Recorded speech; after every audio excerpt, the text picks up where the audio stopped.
de ces échanges pendant le défilé. Alors là, c'est un appareil particulier qui arrive, Pierre, le Griffon. Voilà, le Griffon, véhicule blindé multirôle.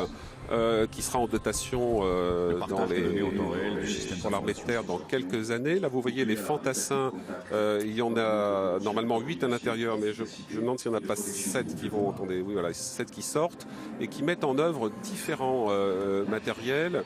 Vous avez notamment, si on peut regarder ceux qui ont un missile. Donc voilà, là vous voyez le nouveau l'armement, le fusil d'assaut qui va remplacer le FAMAS, le HK 416 dont vous nous avez parlé tout à l'heure.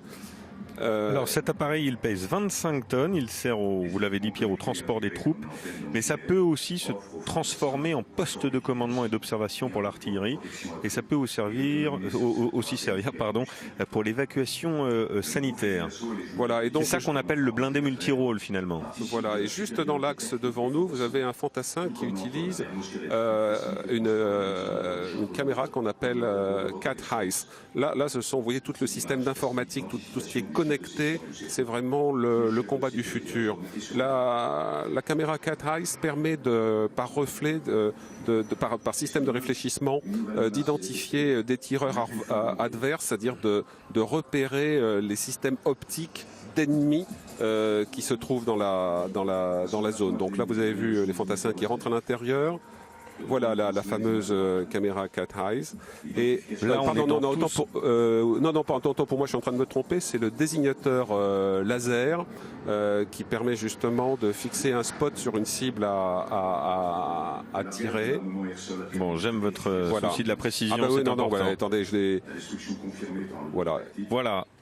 Et on découvre les avions de chasse qui sont en train de se mettre en place. Ils sont non loin de Paris pour ensuite participer au ballet aérien qui va commencer dans quelques instants. Dorothée Olyric est à bord d'un des avions de la patrouille aérienne. Dorothée, est-ce que vous m'entendez? Alors là, on est au-dessus vraiment des champs. On voit l'Arc de Triomphe.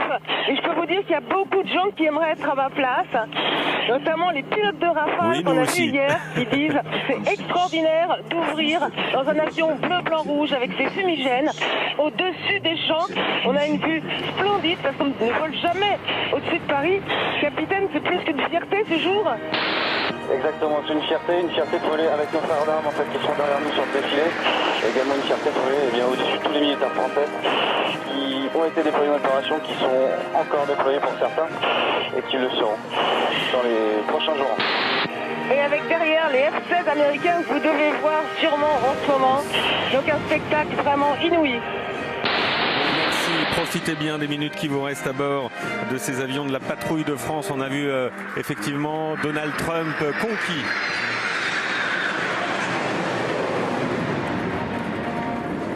Et après les fumigènes bleu, blanc, rouge de notre patrouille de France et de son homologue américaine, nous découvrons maintenant la patrouille qui représente l'opération Chamal qui a lieu en ce moment au Levant avec un ravitailleur C-135 et 2 Rafales.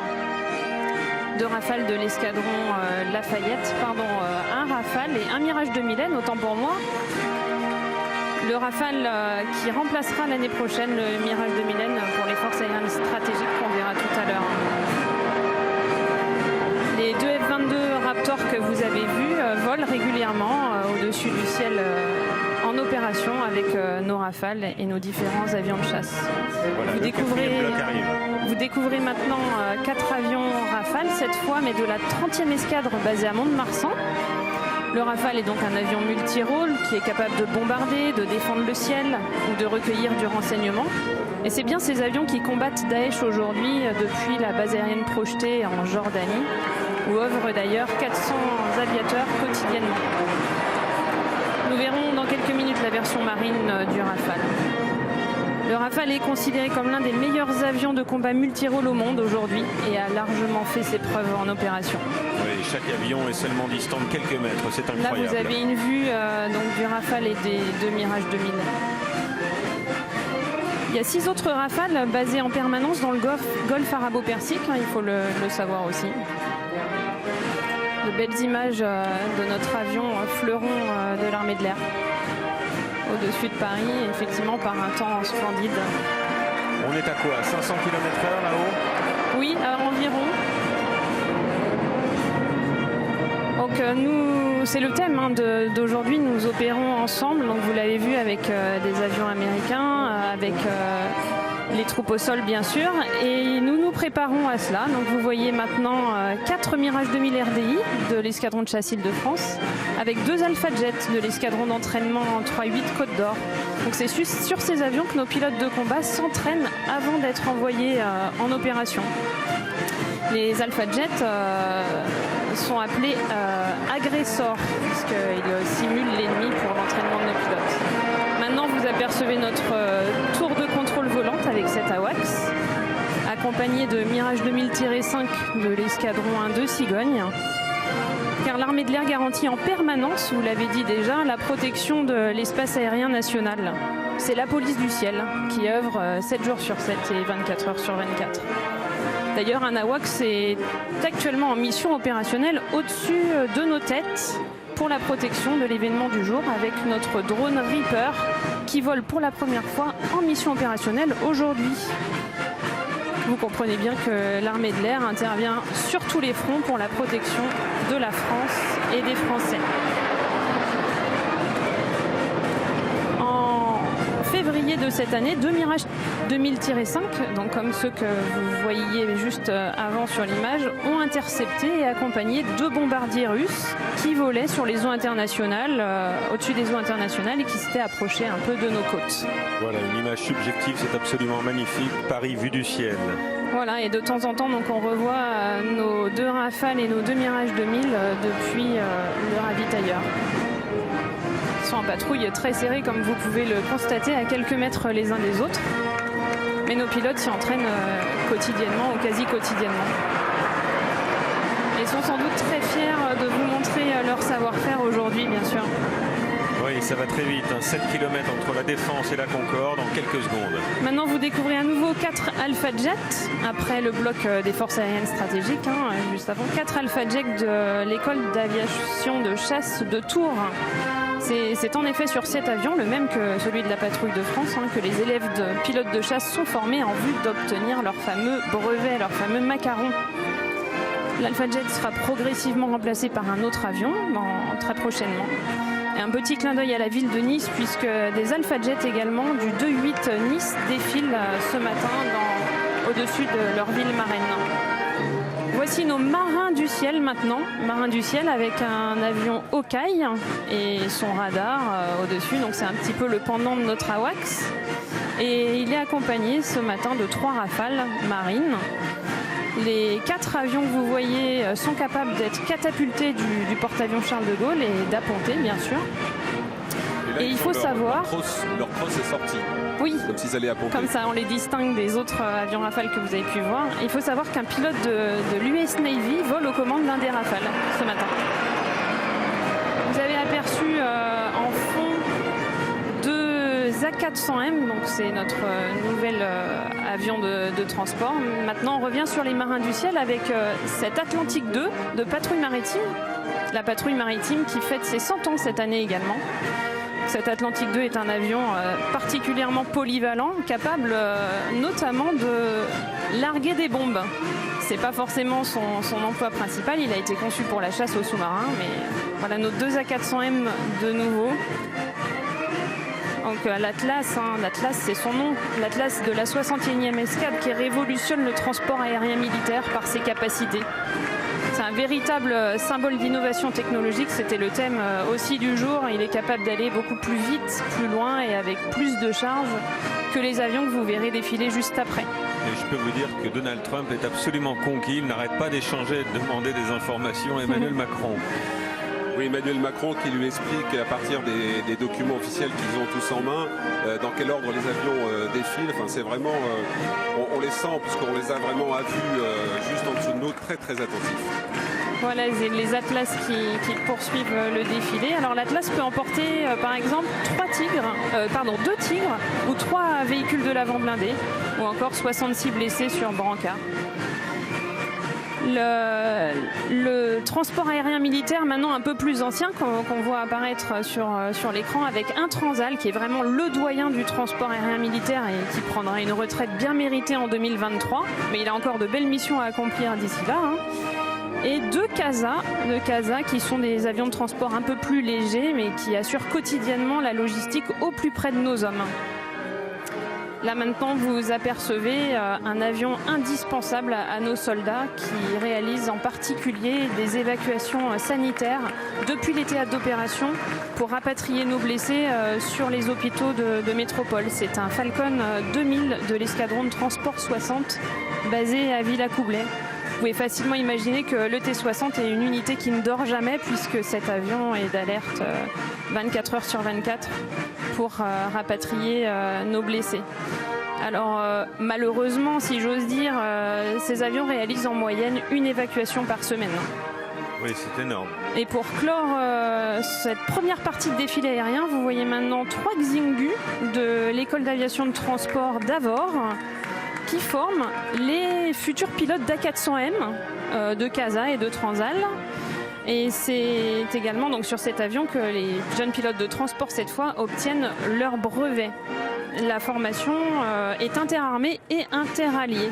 Et pour l'anecdote, il faut savoir que c'est sur la base aérienne d'Avord que le capitaine Guilmer, d'où nous fêterons le centenaire de la disparition cette année, comme tous les ans d'ailleurs, le capitaine Guilmer a reçu son brevet lui-même en 1915 sur cette base. Alors, ce qui est amusant dans les échanges, merci Maud, et on vous retrouve tout à l'heure pour la partie des voiles tournantes, des hélicoptères. Le président Trump a interrogé le président Macron sur le patrouilleur qu'il a aperçu sur la droite. Donc vous l'avez vu tout à l'heure à l'écran, et visiblement il demandait au président Macron, mais qu'est-ce que c'est que cet avion ou ce drone? Voilà. Et là nous commençons le défilé les troupes à l'honneur. Avec d'abord les forces américaines, le carré Chamal engagé en Syrie et en Irak. On découvre ici les 145 défilants américains emmenés par le Major Nichols. Voilà, dont nous avons fait la connaissance tout à l'heure et qui porte sur la poitrine donc la plaque d'identité militaire de son arrière-grand-père qui a combattu en France. Voilà, le président Trump évidemment très concentré puisque les troupes américaines sont les premières à ouvrir et comme vous l'avez dit Julien, donc le bloc Chamal français suit juste derrière. Et vous voyez les étendards, vous avez évidemment donc voilà le drapeau américain. Au centre, le drapeau de la The Big Red One. On ne le voit pas parce qu'il n'y a pas suffisamment de vent, mais il y a un grand 1 qui est devant et c'est une division d'infanterie, première division d'infanterie qui a mis le pied sur le sol français en 1917. Et tout à fait sur la droite, c'est le 16e régiment d'infanterie. Et vous voyez toute une série de flots en haut du mât, il y en a 53 et ils représentent chacun une bataille fameuse dans laquelle, vous voyez le nombre de batailles dans lesquelles ce régiment, qui est extrêmement célèbre aux États-Unis, a combattu. Et puis on a vu les 5 militaires en uniforme authentique de Sami de la Première Guerre mondiale, Sami en référence à l'oncle Sam et le surnom donné aux soldats américains lorsqu'ils débarquent sur le vieux continent. Voilà, avec effectivement donc le casque britannique que les Français surnommaient le plat à barbe, parce qu'effectivement retourné, ça rappelait le plat à barbe. Ils sont donc dans cette tenue beaucoup plus légère que la tenue française. Ils n'ont pas de cuir pour tout ce qui est cartouchière, breulage. Ce sont du tissu renforcé.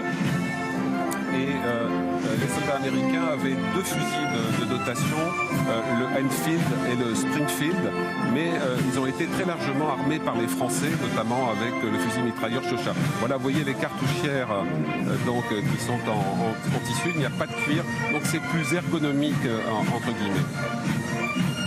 Et dans le bloc américain, vous avez donc les 4 armées. Aux États-Unis, il y a 4 armées. Terre, Air, Marine et les Marines.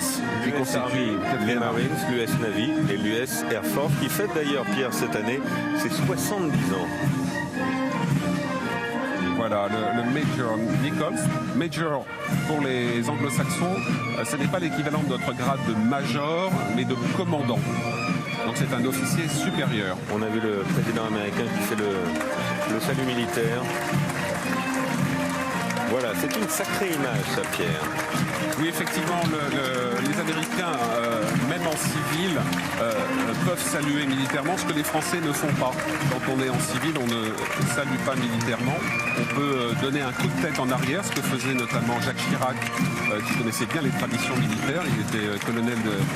Il est colonel de l'armée des cavaleries. Mais là, les Américains peuvent le faire. Là, vous voyez, on voit très bien ce Big Red One. Et le drapeau qui est le seul à ne pas s'abaisser dans la tribune présidentielle. Car évidemment, ça ne se fait pas. Oui, effectivement, les Américains n'abaissent pas l'étendard devant leur autorité. Et donc là, c'est le bloc de l'opération Chamal. 114 défilants avec à leur tête le colonel Benoît Saint-Loup-Berbier, ancien commandant de la Task Force Wagram. Voilà, et donc effectivement, les Français sont intervenus et continuent d'intervenir donc en Irak et en Syrie. Sur l'Irak, ils ont participé notamment avec des canons César. Là, vous voyez les artilleurs au centre. Ils ont donc procuré des appuis-feu avec les canons César qui ont une portée de 40 km à une précision métrique. La marine également est intervenue, notamment à plusieurs reprises avec le groupe aéronaval autour du porte-avions à propulsion nucléaire Charles de Gaulle, et évidemment l'armée de l'air très impliquée dans les frappes d'appui, frappes de destruction, renseignement. Rappelons que dans la le ciel France du Levant est engagée, Pierre, depuis septembre 2014, 1200 militaires au total. Voici venir les écoles avec Polytechnique en tête. Voilà, le général Gréco qui ouvre, qui est l'adjoint du général Leray, gouverneur militaire de Paris. Le général Gréco que nous saluons, ça sera son dernier 14 juillet. Il va quitter le service actif prochainement et il va continuer à exercer ses talents multiples dans le monde de l'entreprise dans quelques mois. Voilà, 332 défilants pour l'école Polytechnique. Ils sont implantés à Palaiseau dans l'Essonne. Créé en 1794, Pierre. Ça ne date pas d'hier. Non, c'est évidemment une école d'excellence que l'on intègre sur concours. Ce sont des esprits extrêmement subtils, à l'aise dans les arborescences mathématiques, scientifiques, mais ce sont aussi des élèves qui passent, quand ils arrivent à l'école polytechnique à Palaiseau, 6 mois de formation humaine, soit en corps de troupe, soit dans différentes associations. Donc là, on voit encore le général Gréco, son placard de décoration. Il a notamment la Croix de la valeur militaire, il est officier de la Légion d'honneur, il est commandeur de l'Ordre national du mérite. C'est ainsi qu'on dit, son placard de décoration. Placard de décoration, absolument, c'est comme ça qu'on dit. Donc on appelle ça aussi les pendantes, puisque donc les décorations pendent au bout de leur tissu. Voilà, général Gréco qui doit être certainement très, très ému pour ce dernier 14 juillet.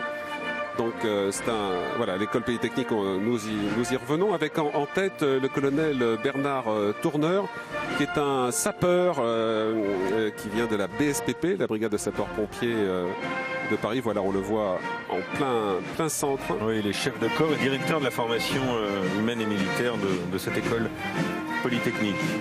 École, voilà, colonel Tourneur. Il dépend directement, rappelons-le, du ministère des Armées. Il porte le grand cul, la grande tenue de tradition. C'est une école très internationale puisque 30% des étudiants... Voilà, là c'est le commandant Sauvage que nous connaissons bien puisqu'il était dans l'équipe du gouverneur militaire de Paris pour la communication. Nous avons souvent travaillé avec lui pour la préparation du 14 juillet. Donc école très internationale, 30% d'étudiants, 40% du corps enseignant et international. Et à partir de septembre de cette année, l'école polytechnique lance le bachelor, diplôme du niveau licence, avec une promotion de 80 étudiants, 50% étrangers, 50% français, mais tous les cours en anglais, Julien.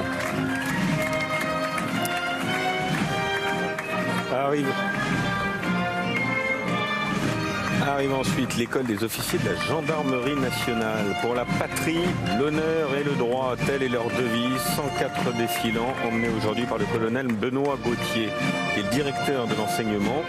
C'est une école qui forme les hauts responsables de la gendarmerie. Voilà, là aussi il porte la tenue de tradition. la gendarmerie a passé un accord avec le ministère de l'Éducation nationale pour donner des stages de formation, prévention, gestion de crise. C'est évidemment lié aux attentats qui ont frappé la France.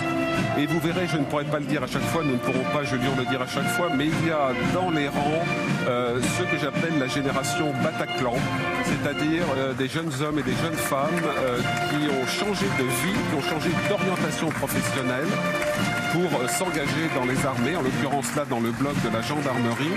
Vous avez un apprenti gendarme, si je peux dire, enfin un élève officier de la gendarmerie qui était en école de commerce et qui a complètement basculé. Alors que s'avance l'école spéciale militaire de Saint-Cyr, créée bien sûr par Bonaparte en 1802. Ils sont implantés au camp de Côte-Guidan, dans le Morbihan. 174 défilants aujourd'hui, avec en tête comme autorité défilant le colonel Bertrand Debray. Il est commandant de ce premier bataillon de l'ESM. Alors tout à fait en tête, il y avait donc le colonel Minjoula Ray, qui est le directeur de la formation. Donc Saint-Cyr qui est très reconnaissable par ce grand uniforme de tradition.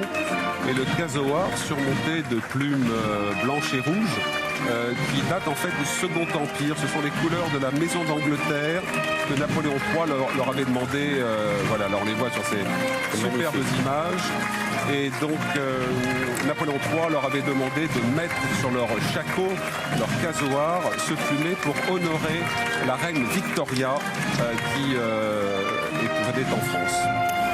Le travail pour loi, l'honneur comme guide. Voilà la devise de l'école militaire interarmée qui s'avance maintenant. 94 défilants. C'est une école de recrutement interne à l'armée créée en 61 par le général de Gaulle. Exactement. Et donc l'école militaire interarmes, c'est effectivement la voie du recrutement interne avec en tête du bloc de l'EMIA le lieutenant-colonel Nicolas James. Voilà, alors donc ils entrent dans la carrière et ils décrochent l'épaulette d'officier. Ils décrochent l'épaulette d'officier un peu plus tard que leurs camarades saint-cyriens, mais ils font également des très belles carrières. C'est une très belle école également comme celle de Saint-Cyr. Applaudis à leur passage par les deux présidents, Donald Trump et Emmanuel Macron. L'école navale arrive, 85 défilants, c'est la grande école militaire de la mer. Obéir avant de commander, c'est leur devise. Ils sont implantés à Lanvéoc-Poulmic, c'est dans le Finistère. Pierre, ils forment les officiers de l'école navale. Voilà, ils sont pleinement officiers, pleinement marins. Et vous avez des figures extrêmement célèbres qui sont passées par cette école. L'écrivain Pierre Loti était officier de marine, mais également le commandant Cousteau. Le navigateur Éric Tabary est passé également par cette école, comme le philosophe Michel Serres.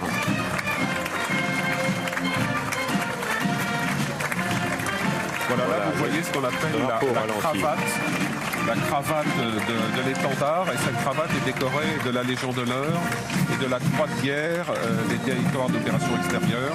L'école de l'air, 108 défilants, elle forme les futurs officiers de l'armée de l'air. Faire face, tout simplement, voilà leur devise. Ils sont implantés dans les Bouches-du-Rhône, à Salon de Provence. Oui, et le porte-drapeau qu'on voit encore, là voilà, a participé à la tournée américaine de la patrouille de France. Il était en charge de la logistique. Et vous voyez sur la droite un uniforme, voilà, un uniforme du capitaine américain qui encadre les élèves. Là aussi, c'est une constante dans l'ensemble des blocs. On voit très souvent des officiers étrangers qui encadrent, et de la même façon que vous avez des officiers français qui vont encadrer des officiers américains, espagnols, italiens ou d'autres pays européens. Il y a également dans les rangs 2 élèves allemands. Romain Gary avait fait cette école notamment. L'école des commissaires des armées, 33 défilants qui forment les officiers, les cadres de direction, les futurs cadres au profit des services du ministère des Armées. C'est une école évidemment essentielle puisque c'est le soutien dont je parlais tout à l'heure. Il n'y a pas d'armée moderne sans le soutien à l'administration. C'est un concours très difficile à obtenir. Ceux qui le passent ont fait généralement Sciences Po, du droit. Et il y a dans les rangs donc la commissaire aspirant Élise qui était en école de commerce, qui avait réussi le concours et qui se trouvait à une terrasse de café à Nice l'année dernière. C'est dire que ses pensées sont à la fois ici et pour Nice, Nice évidemment à laquelle nous sommes aussi tous attachés, que nous saluons. Oui, un hommage sera rendu tout à l'heure à Nice en présence d'Emmanuel Macron. Il y a évidemment aujourd'hui une émotion particulière. L'école du service de santé des armées qui s'avance désormais, 96 défilants. Elle forme les futurs médecins, pharmaciens, chimistes, vétérinaires, chirurgiens dentistes pour l'armée. Votre vie, notre combat, c'est la devise. Voilà, donc ils sont essentiels sur les théâtres d'opération. C'est un personnel extraordinaire, extrêmement engagé, dévoué, très important pour les combattants qui sont blessés évidemment. Et ces écoles dispensent des formations ouvertes à la population civile pour la prise en charge des blessés par balles de guerre. Donc là aussi, c'est lié évidemment aux attentats qui ont frappé la France. Avec à leur tête le médecin en chef Gérald Peralta, il est chef du département de la formation. L'école de gendarmerie de Tulle. Tiens, Tulle, ça nous rappelle forcément quelqu'un qui était présent l'année dernière, le président François Hollande. 102 défilants. C'est une des 5 écoles de formation des sous-officiers de la gendarmerie nationale. À sa tête, le colonel Stéphane Thévenet, commandant de l'école. Là, nous étions encore sur le service de santé. Là, c'est vrai que maintenant, on est passé sur l'école de... Là, nous sommes encore sur le service de santé puisque nous apercevons la couleur rouge cramoisie sous les insignes de grade. J'ai pris un peu d'avance. Là voilà, l'école de gendarmerie de Tulle. 102 défilants, elle a été créée en 99. Elle a formé plus de 50 000 élèves, gendarmes, adjoints, volontaires. Voilà, il y a dans ce carré... Voilà, les réservistes que vous apercevez au centre, qui sont dans une tenue différente, ce qui permet de les identifier. Mais sachez que dans le 3e et 4e rang. Voilà, exactement. Et dans la plupart des blocs qui vont défiler, il y a également des réservistes donc de la garde nationale que vous ne pourrez pas distinguer parce qu'ils sont dans la tenue de leurs camarades. Mais contrairement aux années précédentes où les réservistes avaient été sortis pour pouvoir les identifier, là ils sont dans leur position, je dirais, naturelle, totalement incorporée au sein de l'active. L'école maintenant nationale des sous-officiers d'actifs, 158 défilants aujourd'hui sur les Champs-Élysées. Il y en avait 98 seulement l'an passé. Elle forme un tiers des effectifs de l'armée de terre avec une belle devise, s'élever par l'effort, et ils sont implantés à Saint-Max-Sainte-l'École, c'est dans les Deux-Sèvres. Oui, donc sous-officier d'actifs, c'est vraiment l'armature des armées. Là aussi, pour bien connaître cette école et avoir fait des conférences, ce sont des jeunes hommes, des jeunes femmes extrêmement motivés, et certains d'entre eux pourront poursuivre leur carrière. Voilà, là aussi vous voyez très bien l'étendard avec ce qu'on appelle la cravate, qui est cette frange de tissu doré sur laquelle les décorations que l'école ou les régiments ont obtenues se trouvent agrafées. L'école de Mestrance qui s'avance désormais, école des officiers mariniers. Ils sont l'équivalent des sous-officiers des autres armées. Ils représentent 66% de l'effectif de la marine.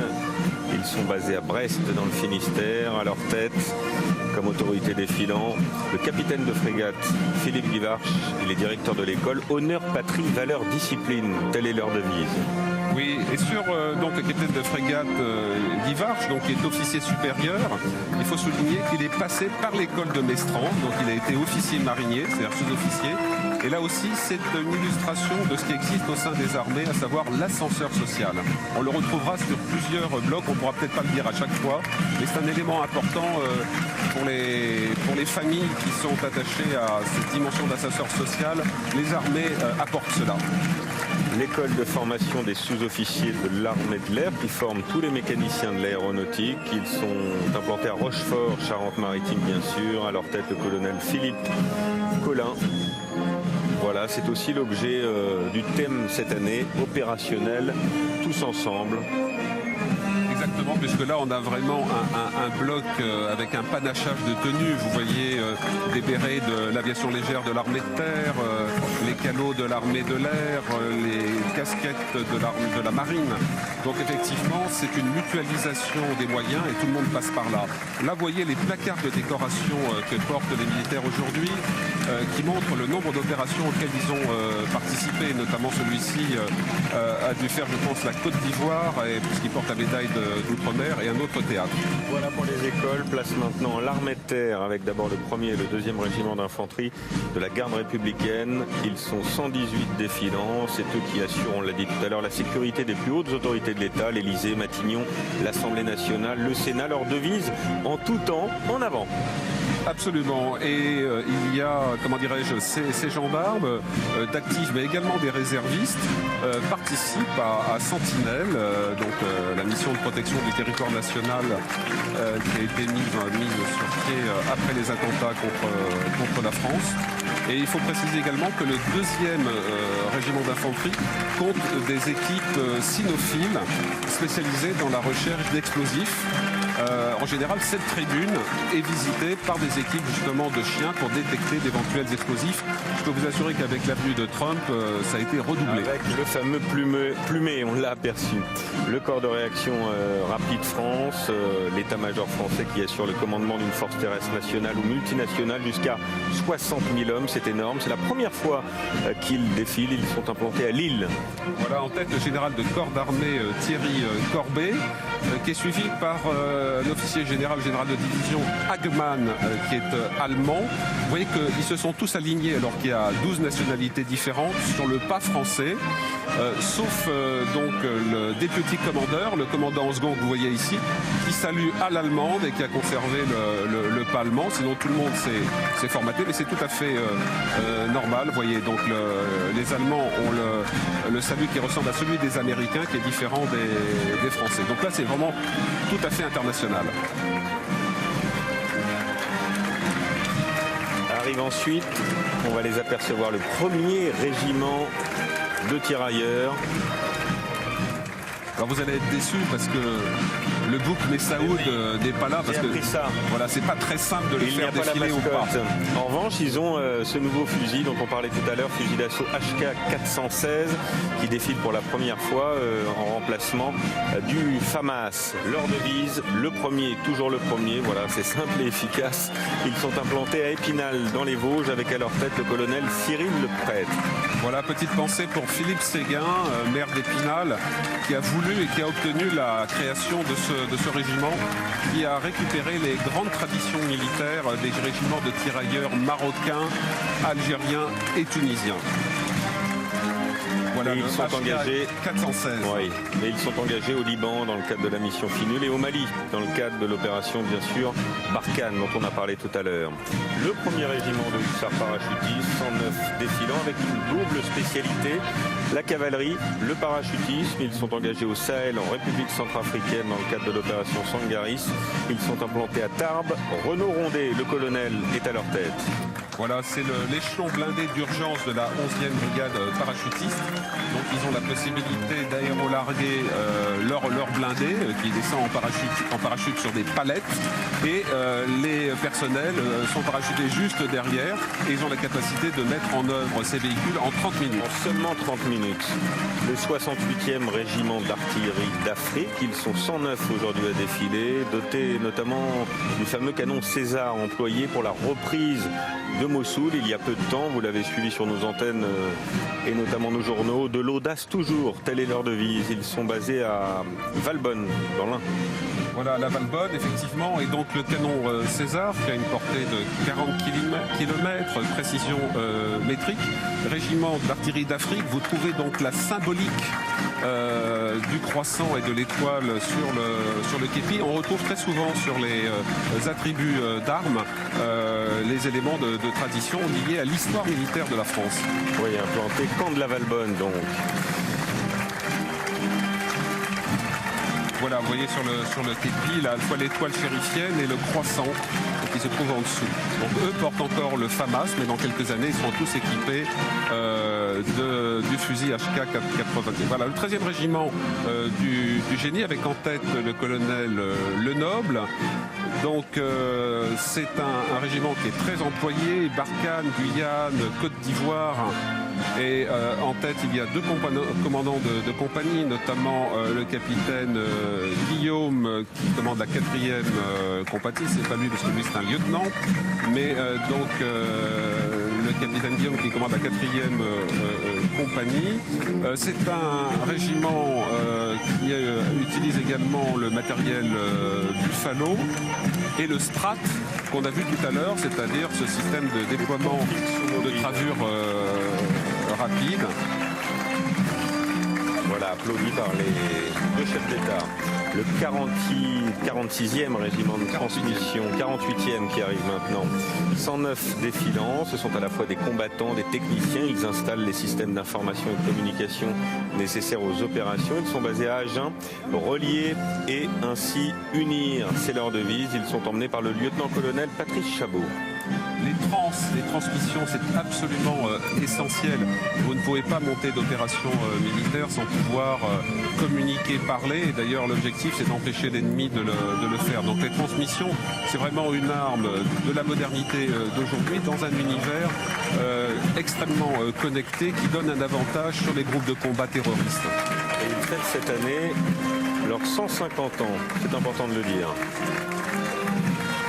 Voilà, les chaussures impeccables avec les lacets blancs. Le 516e régiment du train qui arrive désormais, 109 défilants. Leur mission est de le ravitaillement et le transport des blindés avec leur devise qui tient en un mot, toute simple, servir. Ils sont basés en Meurthe-et-Moselle. Exactement, et ils disposent notamment du porte-engin blindé qui transporte le Charles Leclerc, car justement les blindés lourds ne roulent pas eux-mêmes sur des longues distances, ils sont mis sur des porte-engins et ce régiment a cette capacité-là.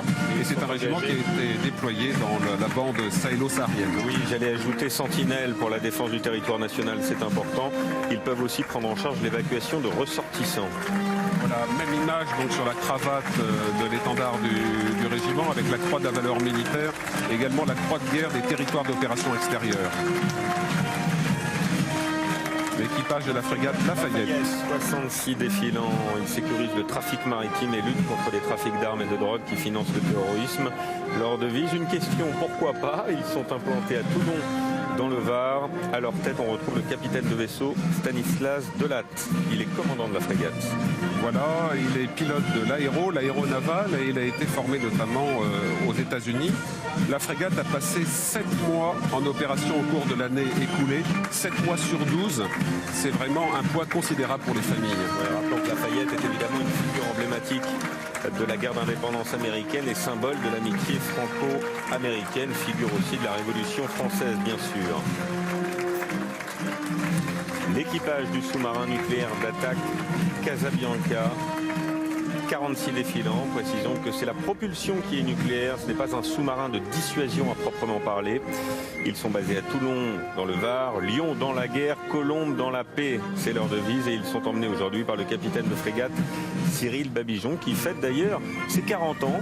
On lui souhaite un bon anniversaire. Très bon anniversaire commandant. Les SNA, c'est un outil majeur, notamment de renseignement. Il a été extrêmement utile lors de la campagne de Libye. Il y a toujours un sous-marin nucléaire d'attaque qui accompagne le porte-avions à propulsion nucléaire. Et là, nous passons au centre d'expertise lutte sous-marine. Avec 50 défilants et les fameuses oreilles d'or. Ils sont implantés un peu partout à Lyon, Brest, à Hyères notamment, Hyères-les-Palmiers, avec à leur tête le capitaine de frégate Jean-Baptiste Hayard et le capitaine de frégate Christine Hayen. Alors contrairement à ce qu'on croit en parlant du monde du silence, il n'y a pas plus bruyant que le monde de la mer. Et justement, ces oreilles d'or ont cette extraordinaire capacité de distinguer les différents sons. Entre, paraît-il, un navire ennemi et une crevette. Voilà. Voilà, centre d'interprétation et de reconnaissance acoustique.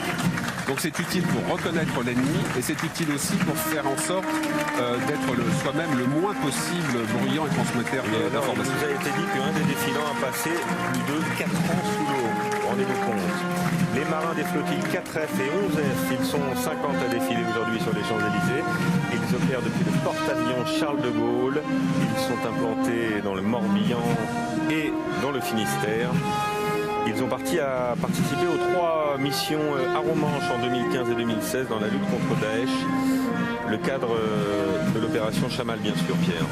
Oui, et le lieutenant-colonel Grolier tout à l'heure nous en a parlé lors du défilé aérien. Donc ils mettent en œuvre notamment le Hawkeye, qui est une sorte de tour de contrôle aérienne. Ça, ce sont les images du drone. C'est une nouveauté cette année, on les découvre parfois pendant le défilé. Ouais.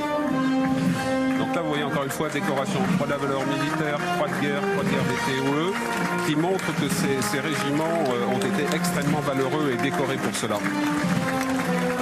Le personnel qui arrive désormais de la base aérienne 125, ils sont 73, ils contribuent à toutes les missions de l'armée de l'air, la dissuasion nucléaire, on en a parlé, la projection, la protection et les interventions. Ils sont implantés à Istres dans les Bouches-du-Rhône avec à leur tête le colonel Alexis Rougier. Et ils défilent donc en aile delta, comme vous le voyez.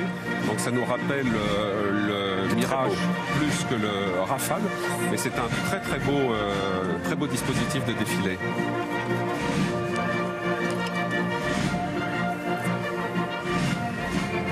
Voici venir derrière ensuite. On va les apercevoir. Oui, et à chaque fois quand ils arrivent devant la tribune officielle, ils se scindent en 2 parties. Voilà, donc là, l'un à droite, l'autre à gauche, sur les jolis tatouages. Les tatouages qui, dans l'armée comme dans le civil, sont assez à la mode. Un jour, vous nous montrerez les vôtres, Pierre. Le personnel de la base aérienne 705 maintenant. Ils sont 73, ils sont implantés à Tours. Ils sont emmenés par le colonel Sébastien Noiseaulier, commandant de la BA 705, donc, et ils participent à la protection de l'espace aérien national. C'est eux qui forment tous les pilotes de chasse et les navigateurs. Oui, et petit détail, donc il y a dans ce même delta le père et le fils qui défilent. Le père est major de réserve et le fils est sergent d'active. Donc tout à l'heure sur les champs, nous avons vu également un père avec sa fille. Ce sont aussi des histoires familiales. Voilà, Donald Trump toujours qui, on peut le dire, donne le sentiment de se régaler ce matin devant ce défilé militaire français. Il est sur un petit nuage, tandis que la division des affaires pénales militaires défile. En fait, ce sont les greffiers militaires. C'est la première fois qu'ils défilent avec en tête le magistrat colonel Aurore Chauvelot, que j'ai rencontré, que l'on voit ici, qui est une magistrate détachée auprès de cette instance. Les greffiers militaires, ce sont des militaires qui font le pont entre le monde de la défense et le monde de la justice. Vous savez, Julien, que les tribunaux permanents aux armées ont été supprimés en 1982. C'était une réforme Badinter. Mais vous avez donc ces greffiers militaires qui sont là pour éclairer la justice sur la spécificité du métier militaire, qui n'est évidemment pas le même que tout le monde. Et il faut savoir que quand un militaire a commis une infraction, donc il est jugé par la justice civile, mais le ministère de la Défense donne un avis avant les poursuites. Et ils défilent pour la première fois cette année sur les Champs-Élysées. On imagine leur émotion aussi. Ils fêtent leurs 160 ans. Voilà, et quand il y a eu les attentats et qu'il a fallu monter des cellules de prise d'urgence, tous les greffiers militaires se sont portés volontaires pour armer ces cellules d'urgence. Et donc le magistrat colonel Chauvelot me disait qu'il y avait une grosse pression, donc on la voit là au premier rang, parce qu'évidemment, elle pour le coup, elle n'avait jamais défilé, elle n'avait pas fait d'ordre serré, donc elle s'y est évidemment mise avec un entrain formidable. Voici venir le bataillon de la douane française. Ils sont 50 à défiler aujourd'hui sur les Champs-Élysées, deuxième année consécutive qu'ils défilent. Leur devise, agir pour protéger. Ils sont basés évidemment sur tout le territoire. Ils surveillent les flux de personnes et de marchandises et ils participent à la lutte contre les trafics illicites et contre le terrorisme. Voilà, et dans les rangs, on trouve des uniformes aussi bien de l'armée de terre, de la marine que de l'armée de l'air. Et en 2015, ils ont procédé à 9 millions de contrôles, notamment pour rechercher des armes détenues de façon illégale. Donc là aussi, le opérationnel ensemble, ça passe par eux. Là, la croix de guerre décorée d'une palme et de ce que les militaires appellent 2 clous, donc deux citations. Voilà, l'administration pénitentiaire à présent, 49 défilants. J'ai eu l'occasion de les rencontrer tout à l'heure avec, à la fin du bloc, vous le voyez, ces hommes en noir, c'est le groupe d'intervention pénitentiaire. C'est eux qui interviennent en cas de problème dans les prisons.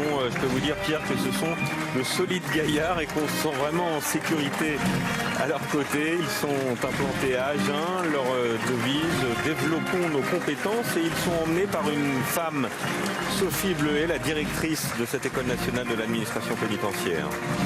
Voilà, cette école qui délivre une formation pour 13 catégories de personnel d'administration pénitentiaire. La garde au drapeau de la direction générale de la police nationale qui se présente à présent devant la tribune officielle, qui veille à la protection et la surveillance des sites du ministère de l'Intérieur. Ils sont implantés, basés à Paris, avec à leur tête le contrôleur général Hugues Kodachoni. Dites-moi si je me trompe, Pierre, secrétaire général adjoint pour l'administration du ministère de l'Intérieur à Marseille. Voilà, tout à fait. Et puis vous voyez que la garde au drapeau porte une coiffure qu'on appelle chaco de tradition. Ces dernières années d'ailleurs, pour différentes unités, il y a eu une recherche de symbolique militaire. Voilà, donc chaco bleu, blanc, rouge, on l'a vu. L'école nationale supérieure de la police, ils sont 94 à défiler. C'est cette école qui forme les commissaires et les officiers de la police nationale. Ils sont installés, eux, à Saint-Cyr au Mont-d'Or, dans le Rhône. Oui, donc l'école des commissaires, c'est un concours là aussi très difficile à obtenir, souvent après de solides études de droit. Donc voilà, vous voyez la tenue de tradition avec des aiguillettes de tradition qui se portent à gauche. Voilà, maintenant l'école nationale de police de Roubaix s'avance sur les Champs-Élysées. Ils sont 112 à défiler. C'est un bloc constitué d'élèves gardiens de la paix et de cadets de la République. Ils sont emmenés par la directrice adjointe de l'école, Alice Catelou Etchegori, pardon pour son nom de famille. Le porte-drapeau est un ancien légionnaire, Pierre, qui a décidé de s'engager dans la police pour servir son pays. Ça aussi, c'est un geste qu'il faut souligner. Voilà, et je pense aussi à un ancien des forces spéciales qui s'est engagé dans la police municipale à Nice et qui a joué un rôle très important il y a un an exactement lors de l'attentat tragique de Nice.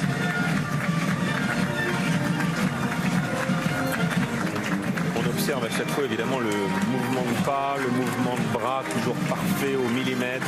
Voilà, vous avez vu l'écharpe de commandement qui est un symbole qui remonte à l'Ancien Régime et à la Révolution.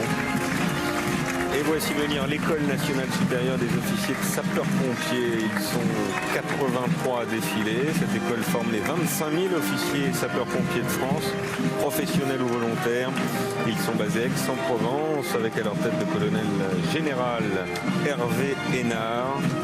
Et parmi les défilants, il y a 4 officiers issus de l'outre-mer. Nous les saluons et nous saluons tous les téléspectateurs évidemment qui nous regardent aujourd'hui en direct depuis les outre-mer. Voilà, et donc il porte le casque Franck qui date de 1933, qui est un casque de tradition, et avec les épaulettes également. Voilà. Donc c'est un très beau casque qui n'est plus porté en opération, qui n'a plus les qualités qu'il faut par rapport aux interventions d'aujourd'hui. Le 10e bataillon des sapeurs-pompiers de France, ils sont 83, ils ont pour devise courage et dévouement. En 2016, 247 000 sapeurs-pompiers professionnels et volontaires. Ils ont réalisé plus de 4 millions, rendez-vous compte, d'interventions. Ça représente, Pierre, une intervention toutes les 7 secondes. Ah, c'est vraiment considérable. Et les sections de jeunes sapeurs-pompiers volontaires proposent des initiations au secourisme et à la lutte contre les incendies aux jeunes âgés de 11 à 18 ans. Allez les voir si vous êtes intéressés. La brigade de sapeurs-pompiers de Paris. Au premier rang, il y a, je crois, Pierre, un père et son fils.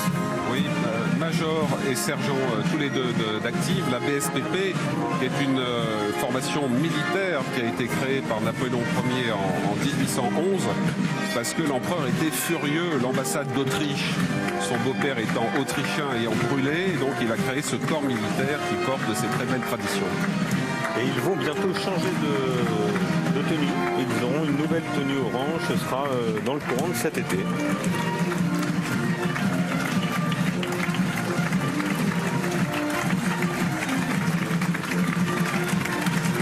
Très applaudi par la tribune officielle, très applaudi aussi par les milliers d'anonymes venus voir ce défilé des Champs-Élysées. Alors voici un peu, je le disais tout à l'heure, les stars de ce défilé terrestre, les pionniers de la Légion étrangère. Ils sont 39, leur devise, honneur et fidélité. Ils sont basés au Bagne, dans les Bouches-du-Rhône. Et alors, on le redit encore cette année, Pierre, évidemment, on ne s'en lasse pas. S'ils passent en dernier, c'est qu'ils marchent plus doucement. Ils ont un pas moins soutenu, 88 pas par minute contre 120 pour les autres défilants. Voilà, alors la grande question traditionnelle, c'est pourquoi ce pas de la Légion étrangère Pourquoi ce pas Et pourquoi ce pas Eh bien, une des explications, c'est que donc, vous savez que la Légion étrangère a été créée en 1831 par Louis-Philippe et qu'il y avait déjà auparavant une tradition de régiments étrangers qui servaient en France, par exemple la garde suisse du roi de France ou des régiments allemands qui servaient sous drapeau français. Un de ces régiments, le régiment de Hohenlohe, qui était régiment allemand, avait un pas à l'allemande plus lent. Et quand la Légion étrangère a été créée, ce régiment d'un bloc a basculé dans la Légion étrangère, emportant ce pas. Et finalement, les nouveaux légionnaires se sont dit, mais ça va nous permettre de nous distinguer des autres. Et donc, ils ont adopté ce pas aujourd'hui légendaire. Alors, la barbe, tradition héritée des sapeurs de la Grande Armée, symbole aujourd'hui de virilité. Le tablier servait à protéger les sapeurs contre la projection d'éclats de bois. Voilà, ça avait une vraie utilité. Et la hache rappelle la vocation du soldat bâtisseur et servait à ouvrir des brèches dans les défenses adverses. Je crois que la Légion, Pierre, c'est 7800 hommes de 150 nationalités différentes. Oui, effectivement. Et là, dans les rangs, vous avez plus de 40 nationalités différentes. Voilà, ça doit être compliqué pour faire en sorte que tout le monde s'entende et tout le monde se comprenne. Oui, et le général de Saint-Chamas, qui a été le père de la Légion étrangère, me disait cela. Pierre, si vous voulez comprendre la Légion étrangère, il faut comprendre que la hiérarchie, c'est Dieu, le père de la Légion étrangère et les légionnaires. Et les légionnaires, en général, ne croient pas en Dieu, ils croient dans le père de la Légion étrangère. Et par ailleurs, l'autre slogan, c'est ici, ça se passe comme ça. C'est-à-dire qu'avec autant de nationalités, c'est vraiment le formatage de la Légion étrangère qui donne une troupe d'élite. Et alors, à la différence des autres corps et des autres blocs, ils ne se séparent pas, car la Légion est indivisible.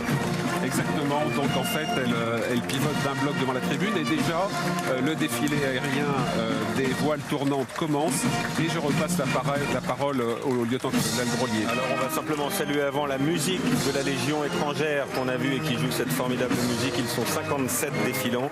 Ils jouent partout dans le monde. Ils ont une réputation mondiale. Ils ont même obtenu un disque d'or. Amaury Guibert, c'est à vous. Vous êtes en place, on vous voit avec ces images magnifiques. Amaury. Oui, Julien, ça y est, on est parti, on a quitté notre hippodrome d'attente pour s'aligner dans l'axe direction la Défense à une altitude de 180 mètres environ pour une allure de 150 km/h. Tout ça, je le sais, parce que ça s'affiche sur la visière de mon casque. Mais le plus impressionnant, Julien, c'est ce point de vue qu'on a depuis le Tigre, et pour ça, je vais vous en faire profiter grâce à la caméra extérieure qui équipe ce Tigre, un dispositif mis en place par les équipes de l'aviation légère, de l'armée de terre et de l'ECPAD. Et regardez, c'est absolument époustouflant. Nous arrivons au-dessus des gratte-ciel de la Défense avec juste à côté de nous un autre Tigre qui ouvre ce bloc numéro 4 à gauche de mon Tigre. Il y a une gazelle de l'aviation légère de l'armée de terre.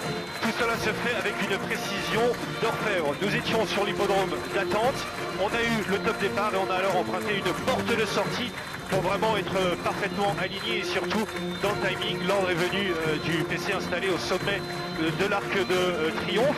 Alors les conditions, elles sont absolument excellentes aujourd'hui. Du soleil, un petit peu de vent, mais c'est du vent arrière, donc pour mon pilote Xavier, les choses se passent plutôt bien. Ça aurait été plus problématique d'avoir un vent de travers, parce que là, pour garder l'alignement avec tous ces appareils, c'est beaucoup plus difficile. Voilà, nous arrivons au-dessus de la grande arche de la Défense. On a quasiment l'impression de pouvoir toucher. Voilà, on a l'impression de pouvoir toucher ces immeubles. C'est vraiment une expérience unique de pouvoir survoler la région parisienne et Paris dans ces conditions-là pour ce défilé aérien voilure tournante, donc hélicoptère. Je vous le disais, nous on est dans un bloc attaque, c'est-à-dire mon Tigre, le Tigre devant moi et des hélicoptères de combat. Nous sommes juste derrière les forces spéciales. Vous pouvez d'ailleurs voir certains personnels de ces forces spéciales qui sont portes ouvertes, assis au bord, qui est un dispositif évidemment propre aux forces spéciales. Voilà, nous sommes maintenant à Porte-Maillot, Neuilly-sur-Seine, juste en dessous de nous. L'Arc de Triomphe se profile. Je distingue déjà la tribune officielle, mais c'est vrai qu'à cette allure, pas loin de 180 km/h, 150 km/h, pardon, les choses passent vite. Elles passent peut-être un peu trop vite pour vraiment profiter, mais ce point de vue est absolument sensationnel. La Tour Eiffel à ma droite. On vous voit très bien, on est en train de vous voir arriver voilà, au-dessus de l'Arc de Triomphe. Faites-nous coucou d'ailleurs quand vous passez, on va essayer de vous voir à travers la vitre. Le défilé des hélicoptères avec toujours le lieutenant-colonel Maude Grolier qui est à nos côtés. Oui, eh bien, je ressens complètement ce que vit Amaury, puisque je l'ai vécu moi-même 2 fois et c'est vraiment un moment unique. Donc vous avez une partie de ces 29 hélicoptères des 3 armées, de la gendarmerie et de la sécurité civile qui défilent, qu'on aperçoit, avec le premier bloc qui est un bloc formation symbolisé par une gazelle au centre, un caïman et un tigre de l'école d'aviation de l'armée de terre. On voit déjà l'armée de l'air, alors forcément c'est un peu plus émouvant pour moi puisque vous distinguez 3 fennecs police du ciel si je peux dire, mais pas seulement le tigre à nouveau, le tigre dans lequel vole Amaury. Voilà. Alors c'est très organisé, il y a plusieurs blocs, même si on a l'air de voir un essaim d'hélicoptères, c'est très organisé et comme Amaury l'a dit, il faisait partie du bloc plus attaque avec le tigre, mais vous avez différentes missions attribuées à différents hélicos. Donc là je reviens sur l'armée de l'air avec les fennecs police du ciel, appui-feu et les 2 caracals à droite et à gauche des 3 fennecs, 2 caracals de l'escadron A67 Pyrénées, qui sont, vous le verrez peut-être à l'image, équipés de perches de ravitaillement en vol. C'est une capacité unique, hein. On est très très peu nombreux à détenir cette capacité. Et cet hélicoptère Caracal fait notamment du sauvetage depuis un peu plus de 10 ans maintenant. Et ses équipages peuvent être fiers d'avoir sauvé de nombreuses vies. Voilà, le bloc armée de l'air. Vous avez pu apercevoir donc la marine maintenant, les marins du ciel, mais voilure tournante cette fois avec le Caïman au centre, un hélicoptère pour la marine qui est multirôle, hein. Il peut chasser du sous-marin, faire du sauvetage aussi. Il était accompagné d'un panthère et d'un dauphin qui sont eux-mêmes sauveteurs des mers. Voilà le Caracal avec sa perche, comme je vous le disais, avec une vue de côté maintenant. Probablement la porte ouverte, je ne distingue pas tout à fait sur l'écran, mais c'est une configuration qu'on peut retrouver sur les théâtres d'opération avec des commandos aux portes pour une forme d'autoprotection de la machine. Le Puma que vous avez aperçu. Le bloc gendarmerie nationale maintenant, un Caïman également. Donc on passe d'une machine à l'autre, vous pouvez voir la diversité et l'hélicoptère EC-145 de la sécurité civile qui lui clôture ce défilé hélico. La marine toujours. Voilà. Et de nouveau le Caracal de l'armée de l'air avec le Fennec. Vous voyez, même si ça paraît moins impressionnant que pour les avions, cette tenue de formation, de patrouille à quelques mètres, là aussi les uns des autres. Voilà, donc tous les hélicoptères que vous avez vus contribuent d'une manière ou d'une autre aussi à la protection de la France et des Français, en plus d'être régulièrement déployés sur théâtre d'opération, comme le Tigre depuis 2009, le Caïman depuis 2014 et évidemment le Caracal depuis sa mise en service en 2006. Voilà, le C-145 de la base de Paris qui décolle quotidiennement pour sauver des vies. Quelques images à bord d'un Tigre. C'est vrai que c'est un moment unique de survoler la ville et comme l'a dit Amaury, on est très très bas au-dessus des tours de la Défense et c'est très particulier. On voit des détails que certainement les Parisiens ont moins l'habitude de voir. Voilà le Tigre au-dessus de Paris justement. La sécurité civile avec ses couleurs jaune et rouge assez caractéristiques. Voilà, merci beaucoup Maud. On va passer au défilé motorisé en disant quand même que le dernier régiment qui a clos le défilé à pied, le 4e régiment étranger et le régiment de formation de la Légion étrangère qui était commandé par le colonel Nicolas Dufour. Également tout à l'heure, Amaury nous parlait des forces spéciales qui fêtent leurs 25 ans cette année. Et je vous renvoie au dernier numéro d'Armée d'aujourd'hui où vous avez un dossier spécial sur les forces spéciales. Voilà, nous accueillons le colonel Arnaud de Richouf qui est un habitué, c'est la seconde fois qu'il vient, c'est un sapeur. Arnaud, je vous passe la parole tout de suite puisque nous sommes légèrement en retard. Merci Pierre. Donc nous voyons arriver maintenant sur les écrans la 3e division, l'état-major de la 3e division aux ordres du général de division Guibert. C'est un état-major qui est récent, qui a 1 an, qui a été créé dans le cadre du plan Haut Contact de réorganisation de l'armée de terre et qui visait la densification de ces états-majors. Donc l'état-major que vous voyez à l'écran commande 25 000 hommes et plus de 4 000 réservistes. Et on va voir les grandes unités de cette division défiler dans quelques instants. Voilà. Le premier régiment qui passe, c'est le 2e régiment de dragons. Régiment qui est spécialisé dans la défense contre les menaces nucléaires, bactériologiques et chimiques.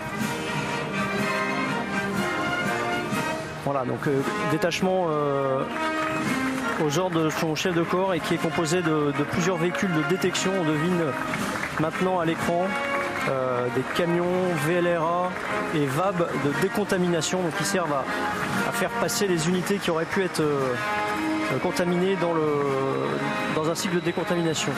Deuxième unité dont nous venons de voir le chef de corps, c'est le 54e RA de hier. C'est un régiment de défense solaire et dont on voit quelques pièces canon de vin à l'écran.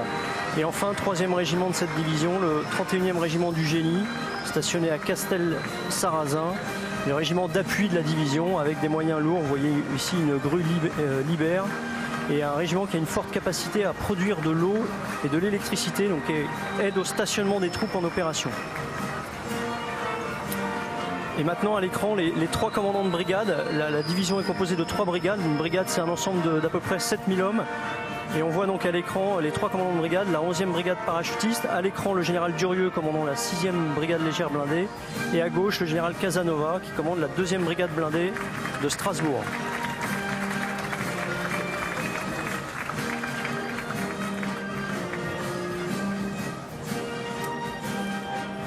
Voilà maintenant le 16e bataillon de chasseurs, commandé par le colonel François Mariotti. Alors vous verrez la particularité de ce détachement, c'est qu'il n'y a pas de drapeau, puisque les chasseurs, il n'y a qu'un drapeau pour les chasseurs, et dont la garde tourne tous les ans à l'occasion de la cérémonie de Sidi Ibrahim fin septembre, le 23 septembre.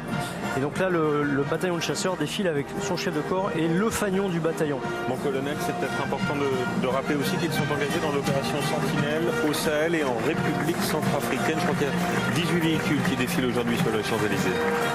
Tout à fait, voilà. Et on voit la particularité de leur tenue bleue de chasseurs avec un passepoil jonquille qu'on voit notamment au niveau du foulard de ces unités. Régiment équipé du VBCI qui a été présenté ce matin dans l'un de vos reportages, un véhicule qui apporte à la fois de la protection pour les unités, protection notamment contre les engins explosifs, et puis une forte mobilité, une forte puissance de feu pour surclasser l'adversaire. Et effectivement, vous le soulignez, il est engagé actuellement au Sahel. Et on va retrouver Clément Le Goff, justement, qui a la chance d'avoir pris bord dans un de ces véhicules blindés. Clément, on ne vous voit pas, mais vous êtes à proximité. Oui, effectivement, je me trouve dans un VBCI. En ce moment, on est à l'intérieur, on vient de partir, on est encore en haut des Champs-Élysées. Et je vais essayer de vous le montrer, ce VBCI, de l'intérieur. J'espère que vous me voyez.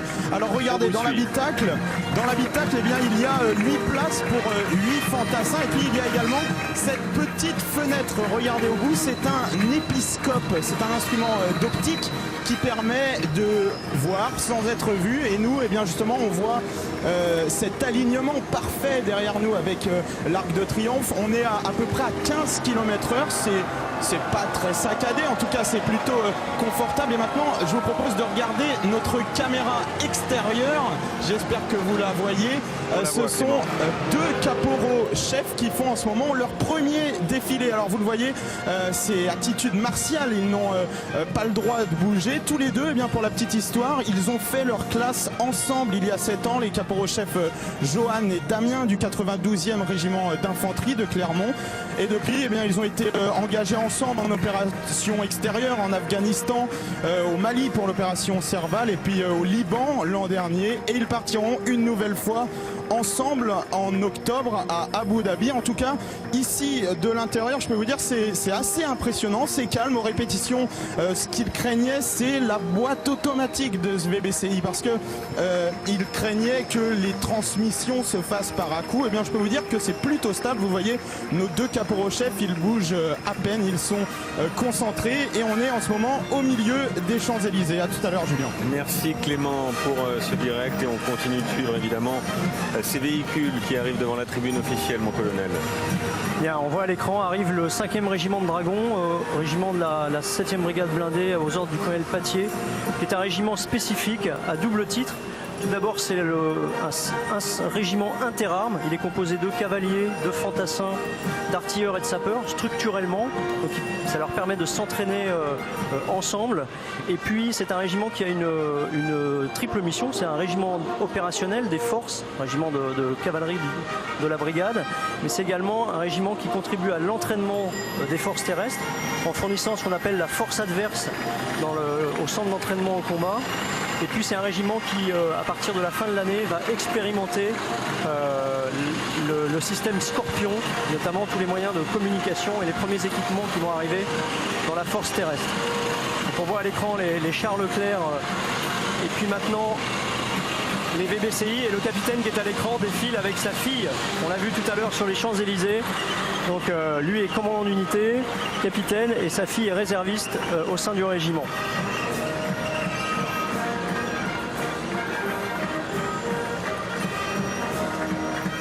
C'est toujours très impressionnant, ces chenilles qui battent le pavé des Champs-Élysées. Voilà, j'imagine que tout ça doit peser des tonnes et des tonnes. Oui, mais Charles Leclerc, c'est 60 tonnes, donc effectivement sur le pavé, ça va laisser des traces sur la place de la Concorde comme tous les ans. Arrive maintenant le 44e régiment de transmission, régiment qui est stationné dans le Bas-Rhin à Mutzig, et qui est un régiment destiné à l'acquisition de renseignements d'origine électromagnétique. Donc il a des capacités embarquées sur les véhicules qui défilent devant nous, sur des petits véhicules protégés ou des camions GBC, de modules capables de rechercher, localiser, identifier des émissions radioélectriques. Moi je les ai vus travailler récemment au Mali, ils sont extrêmement performants et permettent notamment de détecter, de localiser très précisément pour ensuite pouvoir conduire des actions, les éléments de groupes antiterroristes, enfin le groupe d'action terroriste qui traquait la force Barkhane notamment dans le nord du Mali. Donc des modules que l'on voit ici extrêmement performants en détachement multicapteur pour appuyer les forces. Alors j'imagine que voici venir le 6e régiment du matériel. Voilà, le 6e régiment du matériel de Besançon, commandé par un camarade de promotion, le lieutenant-colonel Monfrin. C'est un régiment qui est actuellement stationné sur 3 sites, Besançon, Grèce-Villers et Voipy, près de Metz, et qui a pour mission, la lourde mission de faire la maintenance, l'entretien de tous les matériels, véhicules, armements, moyens de commandement, moyens de transmission, d'une grande part des unités stationnées dans l'est de la France. C'est un régiment également qui rentre du Mali. Il était au Mali cet hiver où il a assuré la mission de soutien logistique de la force Barkhane. Il était stationné à Gao et il a, avec tous les moyens que vous voyez, les VAB d'éléments légers d'intervention et les PP-Log, assuré à la fois le soutien, la réparation et le ravitaillement de la force Barkhane au Mali. Servir dans la paix comme dans la guerre, c'est leur devise. Voilà, avec une particularité, il est jumelé avec le département du Jura. C'est le seul régiment de France qui est actuellement jumelé avec un département qui a eu beaucoup d'actions à leur profit pendant qu'ils étaient déployés au Mali. voici venir le 5e régiment de cuirassiers. Oui, alors l'autorité qui défile en tête, le général Delbos, commande l'état-major spécialisé pour l'outre-mer et l'étranger. C'est l'autorité de tutelle des unités qui sont déployées outre-mer et à l'étranger. Et il est suivi effectivement du 5e régiment de cuirassiers. C'est un régiment également interarmes, à l'image du 5e dragon que l'on vient de voir, qui est stationné aux Émirats Arabes Unis, où il constitue à la fois un réservoir de force prépositionné et également une capacité pour l'armée de terre, puisque ce régiment est armé à la fois par des permanents, mais également par des unités qui viennent faire une mission de 4 mois, de s'entraîner dans des conditions absolument extrêmes, le désert des Émirats, et puis il y a un centre de formation au combat en zone urbaine également commandé par ce régiment. Voilà, et on découvre la caméra de Clément Le Goff. 14 véhicules au total ont défilé dans ce 5e régiment de cuirassiers. Voilà, le regard toujours tendu vers le chef de l'État. C'est ainsi que se passe le défilé. L'escadron de défense solaire. Donc on va voir maintenant l'escadron de défense solaire Cros, qui est stationné à Istres, qui est un des 4 escadrons de défense solaire de l'armée de l'air aujourd'hui. Il est équipé de missiles de courte et moyenne portée que l'on va voir. On les voit sur les images sur le fond du tableau. Et c'est une unité qui est chargée de la défense de sites sensibles, que ce soit des bases aériennes, des points vitaux, d'intérêt vitaux sur le territoire, également de grands événements. L'escadron que l'on voit assurait la protection du défilé du 14 juillet l'an dernier. Et pendant qu'il défile, il y a un autre escadron qui assure la protection antiaérienne de notre défilé. Il est équipé de missiles Aster ou Mamba que l'on voit actuellement là, passer devant nous. Ce sont des missiles qui peuvent tirer jusqu'à 70-80 km de portée. Et qui sont d'une grande précision, j'imagine. Tout à fait, ouais.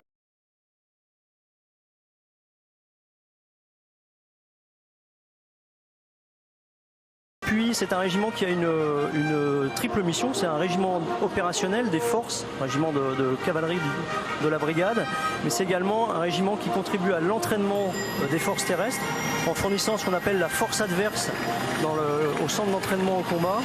Et puis c'est un régiment qui, à partir de la fin de l'année, va expérimenter le système Scorpion, notamment tous les moyens de communication et les premiers équipements qui vont arriver dans la force terrestre. Donc on voit à l'écran les chars Leclerc et puis maintenant les VBCI, et le capitaine qui est à l'écran défile avec sa fille. On l'a vu tout à l'heure sur les Champs-Élysées. Donc lui est commandant d'unité, capitaine, et sa fille est réserviste au sein du régiment.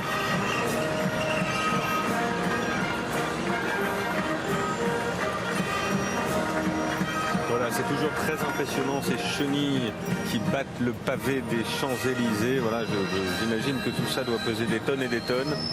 Oui, mais Charles Leclerc, c'est 60 tonnes, donc effectivement sur le pavé, ça va laisser des traces sur la place de la Concorde comme tous les ans. Arrive maintenant le 44e régiment de transmission, régiment qui est stationné dans le Bas-Rhin à Mutzig, et qui est un régiment destiné à l'acquisition de renseignements d'origine électromagnétique. Donc il a des capacités embarquées sur les véhicules qui défilent devant nous, sur des petits véhicules protégés ou des camions GBC, de modules capables de rechercher, localiser, identifier des émissions radioélectriques. Moi je les ai vus travailler récemment au Mali, ils sont extrêmement performants et permettent notamment de détecter, de localiser très précisément pour ensuite pouvoir conduire des actions, les éléments de groupes antiterroristes, enfin le groupe d'action terroriste qui traquait la force Barkhane notamment dans le nord du Mali. Donc des modules que l'on voit ici extrêmement performants en détachement multicapteur pour appuyer les forces. Alors j'imagine que voici venir le 6e régiment du matériel. Voilà le 6e régiment du matériel de Besançon, commandé par un camarade de promotion, le lieutenant-colonel Monfrin. C'est un régiment qui est actuellement stationné sur 3 sites, Besançon, Grèce-Villers et Voipy près de Metz, et qui a pour mission, la lourde mission de faire la maintenance, l'entretien de tous les matériels, véhicules, armements, moyens de commandement, moyens de transmission d'une grande part des unités stationnées dans l'est de la France. C'est C'est un régiment également qui rentre du Mali. Il était au Mali cet hiver où il a assuré la mission de soutien logistique de la force Barkhane. Il était stationné à Gao et il a, avec tous les moyens que vous voyez, les VAB d'éléments légers d'intervention et les PP-Log, assuré à la fois le soutien, la réparation et le ravitaillement de la force Barkhane au Mali. Servir dans la paix comme dans la guerre, c'est leur devise. Voilà, avec une particularité, il est jumelé avec le département du Jura. C'est le seul régiment de France qui est actuellement jumelé avec un département qui a eu beaucoup d'actions à leur profit pendant qu'ils étaient déployés au Mali. Voici venir le 5e régiment de cuirassiers. Oui, alors l'autorité qui défile en tête, le général Delbos, commande l'état-major spécialisé pour l'outre-mer et l'étranger. C'est l'autorité de tutelle des unités qui sont déployées outre-mer et à l'étranger. Et il est suivi effectivement du 5e régiment de cuirassiers. C'est un régiment également interarmes, à l'image du 5e dragon que l'on vient de voir, qui est stationné aux Émirats Arabes Unis, où il constitue à la fois un réservoir de forces prépositionné et également une capacité pour l'armée de terre, puisque ce régiment est armé à la fois par des permanents, mais également par des unités qui viennent faire une mission de 4 mois, de s'entraîner dans des conditions absolument extrêmes, le désert des Émirats, et puis il y a un centre de formation au combat en zone urbaine également commandé par ce régiment. Voilà, et on découvre la caméra de Clément Le Goff. 14 véhicules au total ont défilé dans ce 5e régiment de cuirassiers. Voilà, le regard toujours tendu vers le chef de l'État. C'est ainsi que se passe le défilé. L'escadron de défense solaire. Donc on va voir maintenant l'escadron de défense solaire Cros qui est stationné à Istres, qui est un des 4 escadrons de défense solaire de l'armée de l'air aujourd'hui. Il est équipé de missiles de courte et moyenne portée que l'on va voir. On les voit sur les images sur le fond du tableau. Et c'est une unité qui est chargée de la défense de sites sensibles, que ce soit des bases aériennes, des points vitaux, d'intérêt vitaux sur le territoire, également de grands événements. L'escadron que l'on voit assurait la protection du défilé du 14 juillet l'an dernier. Et pendant qu'il défile, il y a un autre escadron qui assure la protection antiaérienne de notre défilé. Il est équipé de missiles Aster ou Mamba que l'on voit actuellement là, passer devant nous. Ce sont des missiles qui peuvent tirer jusqu'à 70-80 km de portée. Et qui sont d'une grande précision, j'imagine. Tout à fait, oui. Ouais. Avec des capacités d'acquisition assez performantes qui permettent donc d'assurer une vraie bulle antiaérienne autour du site que l'on veut protéger. Voilà, 14 véhicules au total pour un effectif de 133 hommes ou femmes. La brigade des sapeurs-pompiers de Paris. La brigade qui a défilé tout à l'heure à pied et qui défile maintenant en véhicule. Unité extrêmement professionnelle, extrêmement engagée. C'est près d'1,5 million d'interventions tous les ans dans Paris et la Petite Couronne. Donc 80% pour du secours à personne. Oui, qui a une grande histoire puisqu'elle a été créée en 1811, vous le disiez tout à l'heure Pierre, par Napoléon Ier qui leur a confié la lutte contre les feux de Paris et qui devient en 1867 le régiment de sapeurs-pompiers, lui-même transformé par la suite en brigade.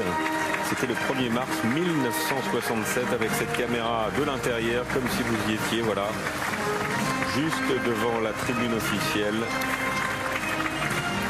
Voilà, c'est une unité militaire, vous l'avez rappelé, créée par Napoléon, qui interagit au quotidien avec toutes les forces de sécurité. Mais mes camarades de la BSPP me disaient que leur statut militaire, leur capacité à faire de la médecine de guerre, notamment parce que tous les médecins de la BSPP passent dans les unités et sur les théâtres d'opération, a été une grande plus-value lors des attentats, notamment ceux de novembre 2015. Voilà, on arrive maintenant au défilé des troupes montées avec la fanfare de cavalerie de la garde républicaine. C'est eux qui ouvrent la marche, ils sont 38 défilants emmené par le capitaine Jacques Lebé, trompette majeure.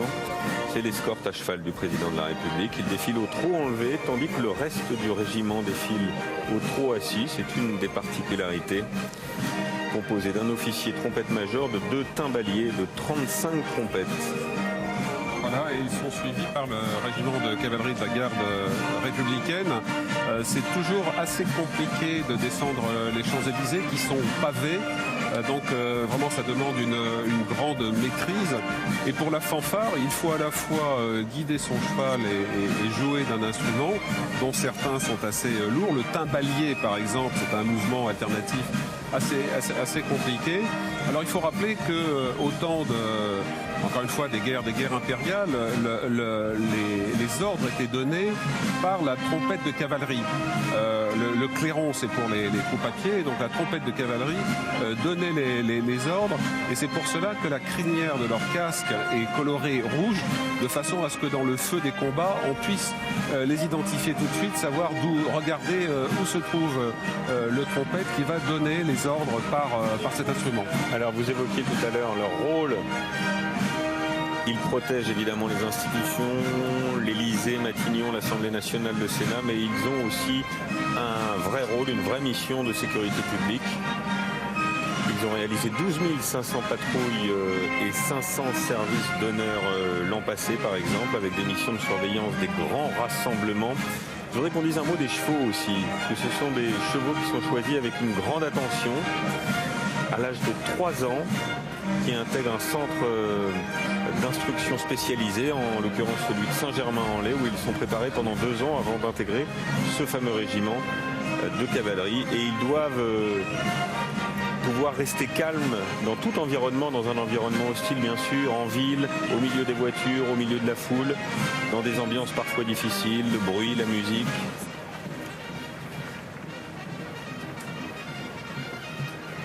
L'homme qui fait corps avec son cheval, c'est une des particularités évidemment de la garde républicaine.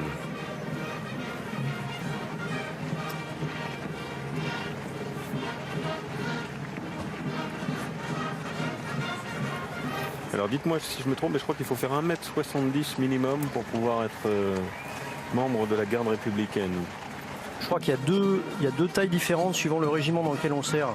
Il y a le premier régiment de la garde, je crois que c'est 1m80, 1m75 donc moi jusqu'à 1m70 jusqu'à 1m70 pour le deuxième régiment de la garde. Mais je ne suis pas un grand spécialiste, j'ai lu ça récemment. Pour la garde à cheval, je ne sais pas s'il y a une condition particulière. Voilà, 203 défilants pour la cavalerie de la garde républicaine, et ils sont 38 pour la fanfare de cette cavalerie de la garde républicaine, emmenée, on l'a dit, par le capitaine Jacques Leblé. Pour la garde impériale, il y avait aussi une taille minimale, et ceux qui étaient juste à la limite mettaient 1 ou 2 jeux de cartes dans les bottes pour remonter le talon et récupérer les quelques centimètres qui leur manquaient. Voilà, c'est un spectacle magnifique. Personnellement, moi je ne m'en lasse pas. J'ai une affection particulière pour la garde républicaine.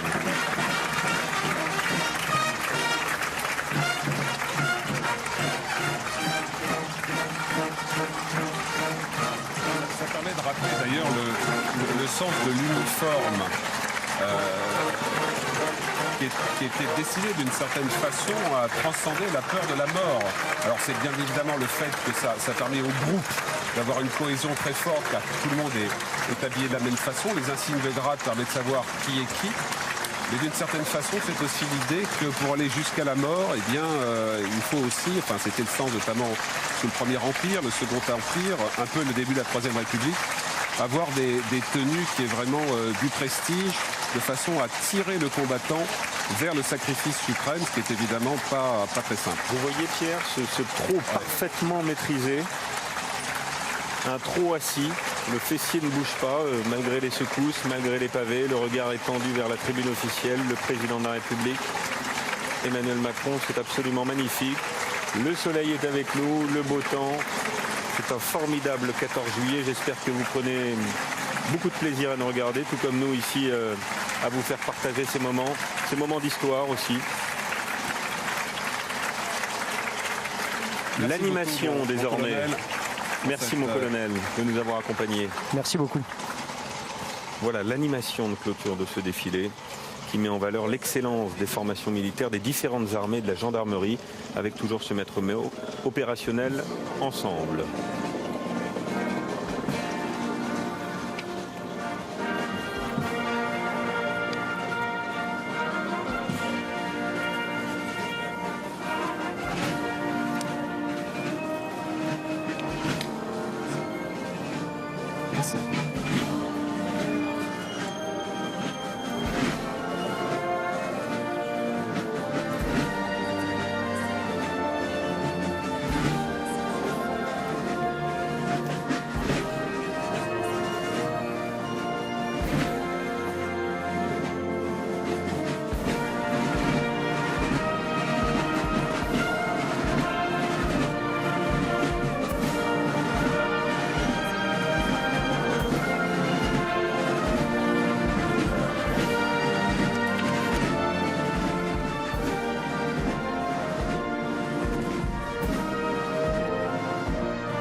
Nice, avec ces images de drones qu'on découvre en hommage bien sûr aux victimes de l'attentat qui a frappé la ville. L'année passée, c'était il y a un an, jour pour jour.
c'est juste énorme.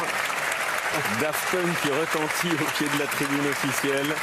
Emmanuel Macron tout sourire, que ça a beaucoup amusé, la folie dans les tribunes. On a vu quelques personnalités danser. Tout le monde applaudit, le public est conquis, je crois. C'était une sacrée prouesse. Ah oui, extraordinaire, vraiment un très beau moment.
Pas mal aussi.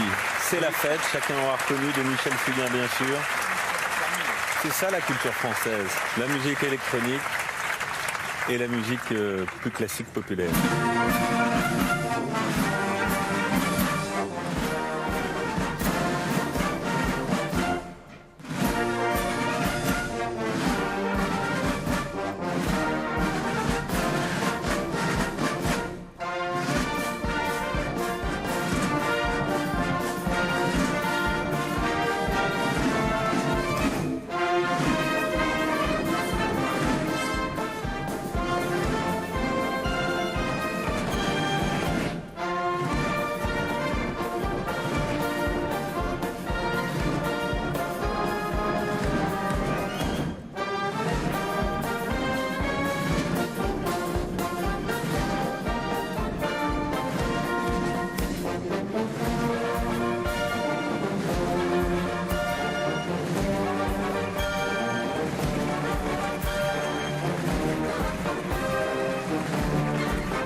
la parade des drapeaux, donc qui met en exergue.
Quelle image!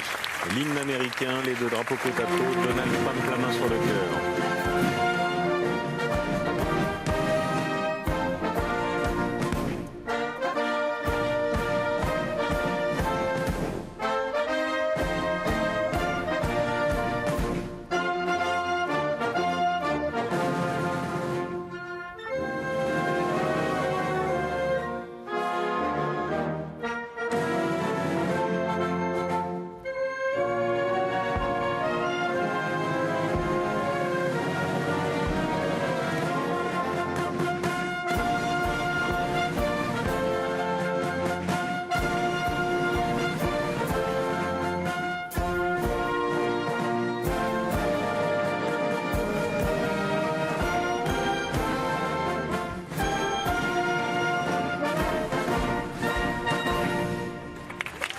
Et la Marseillaise, bien sûr.